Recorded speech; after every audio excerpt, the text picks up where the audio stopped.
Hi guys, Ajit Agarkar and Gautam Gambhir nailed it.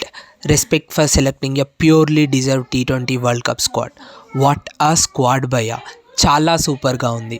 But now everybody's doubt is why Ishan Kishan. But my ask is why not Ishan Kishan? What a performance in that he shown in the Syed Mustaq Ali trophy. Actually చాలా రోజులుగా ఈశాన్ కిషన్ చాలా కష్టపడుతున్నాడు. కొంచెం ముందైతే చాలా trolls వచ్చాయి ఈశాన్ కిషన్ పైన and తన ఫామ్ పైన. అసలు ఫామ్లో లేడు, T20 ఫార్మేట్కి సూట్ అవ్వడు అని చాలామంది అన్నారు. But Syed Mushtaq Ali trophy win అయ్యి వాటన్నిటికీ కరెక్ట్ ఆన్సర్ ఇచ్చాడు. వాట్ ఆ performance in Syed Mushtaq Ali trophy. He is the highest run getter in Syed Mushtaq Ali trophy with 517 runs. Yeah, you heard it right. 517 runs with an average of 57.44 in just 10 matches. Yeah, జార్ఖండ్ని ముందుండి నడిపించాడు. 200s, 33 sixes, 51 fours, total 84 బౌండరీస్తో great batting చేశాడు.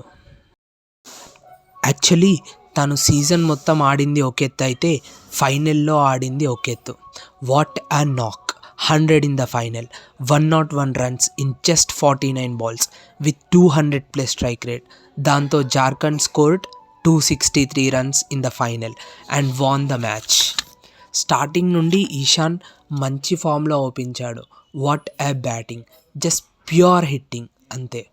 10 sixes in the innings. ఫైనల్లో as a క్యాప్టెన్గా ఎలాంటి knock అవసరమో అలాంటి నాక్ ఆడాడు. లాఫ్టెడ్ షాట్స్ ఆడాడు భయ్యా, జస్ట్ పర్ఫెక్ట్ అంతే. స్వీప్స్ కూడా చాలా బాగా ఆడాడు. And what a way to get his 100 with 1handed 6.